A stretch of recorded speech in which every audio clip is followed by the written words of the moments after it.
Today I am announcing the charges against David Anthony Burke, the musician known as David, spelled D4vd, in connection with the brutal and horrific murder of Celeste, a 14-year-old at that time. These charges include the most serious charges that a DA's office can bring. That is first-degree murder with special circumstances. After a months-long investigation, now some major developments in the brutal murder case of 14-year-old Celeste Rivas. Official charges have now been filed against David, whose real name is David Anthony Burke. Leading up to those charges, Burke was arrested Thursday at his home in the Hollywood Hills.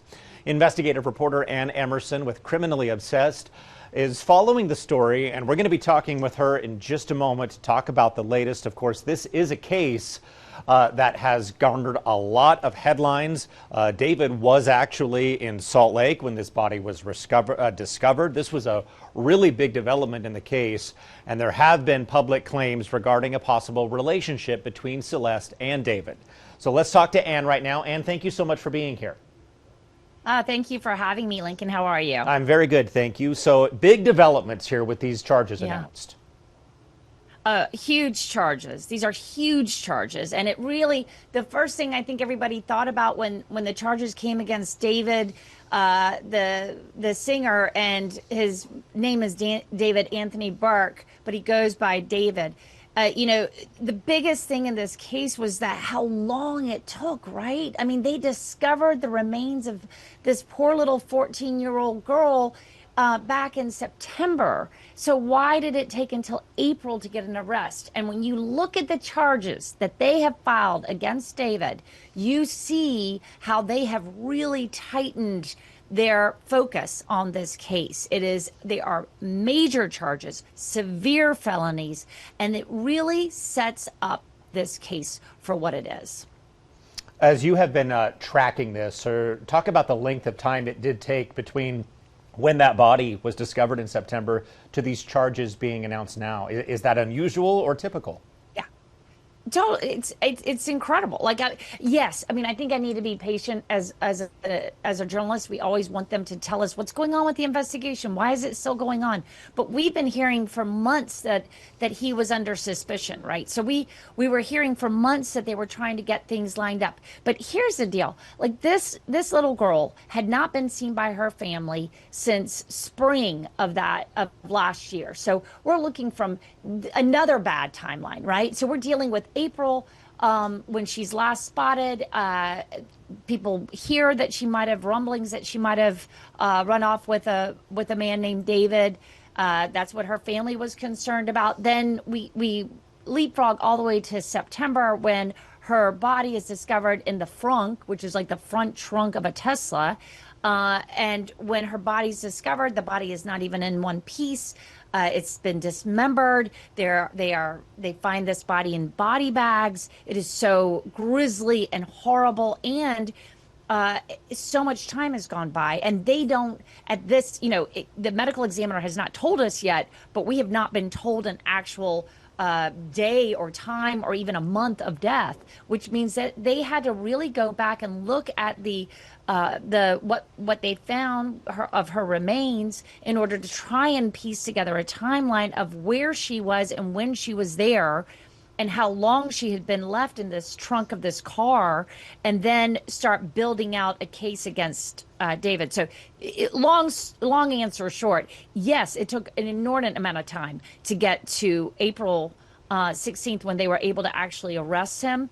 And then the prosecutor very quickly said, okay, we're going to file charges. The charges are going to be filed now, and they're going to be extensive. And what I really am looking at with this too is the way they filed these charges. We're looking at the most serious first-degree murder charges with special circumstances, and things that really clue you into what the prosecutor's thinking is when you see things like special circumstances of lying in wait. That really just took me apart. I couldn't believe that they actually put that into the charges.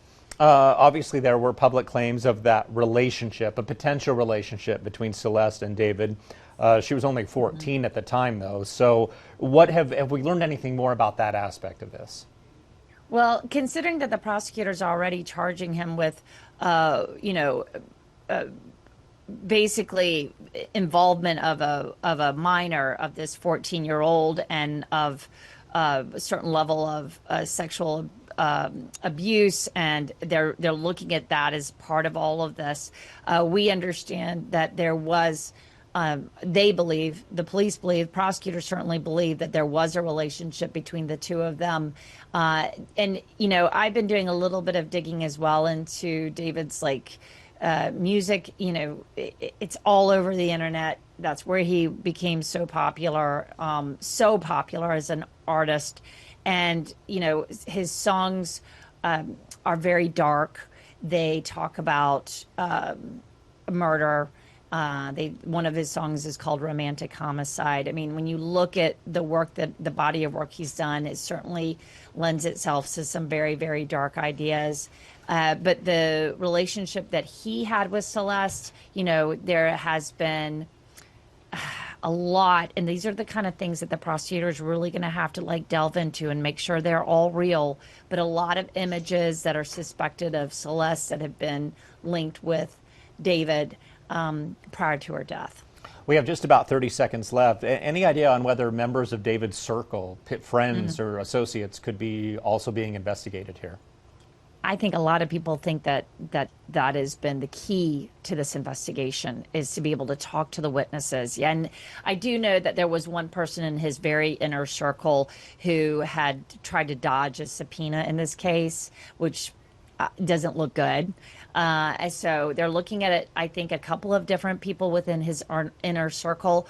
And this is a really important time for them, because they can look at that. If there are other people that he might have been communicating with, is a huge part of it. They're looking at that forensic digital evidence, that digital trail, and that they've said, DA Nathan Hochman in LA said in the press conference, that is going to be critical. The totality of that forensic and digital evidence is how they're going to get a smoking gun on this case. Okay. And Emerson, thank you so much for joining us this morning and talking about this case. Appreciate it. Yeah, absolutely. Thank you.